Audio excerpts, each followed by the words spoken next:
今天我们一起欣赏宋代词人苏轼的名作《江城子·乙卯正月20日夜寄梦》。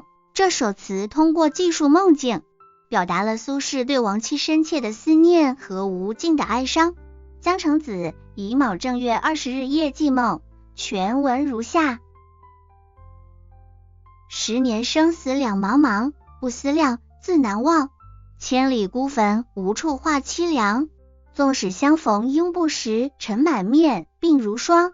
夜来幽梦忽还乡，小轩窗，正梳妆。相顾无言，唯有泪千行。料得年年肠断处，明月夜，短松冈。词的开篇，苏轼写道：10年生死两茫茫，不思量，自难忘。10年来生与死的两端遥遥相隔，即使不去思念，也难以忘怀。接着，千里孤坟，无处话凄凉。千里之外的孤坟，没有地方诉说心中的凄凉。纵使相逢应不识，尘满面，鬓如霜。即使在梦中相逢，也未必能认得彼此，满脸风尘，鬓发如霜。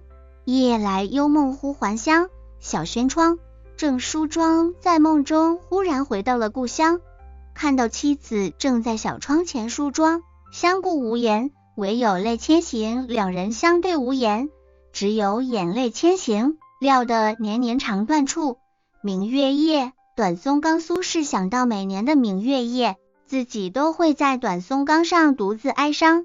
江城子乙卯正月20日夜寄梦，不仅表达了苏轼对亡妻的深切思念，也展现了他在面对生死离别时的无奈与痛苦。这种深情厚谊感动了无数后人，成为千古传颂的名篇。通过江城子乙卯正月20日夜寄梦，我们感受到了苏轼对亡妻的深情厚谊和无尽的哀伤。这种情感跨越时空，打动着一代又一代的人们。感谢您的观看，如果您喜欢我们的内容，请点赞、订阅并分享哦。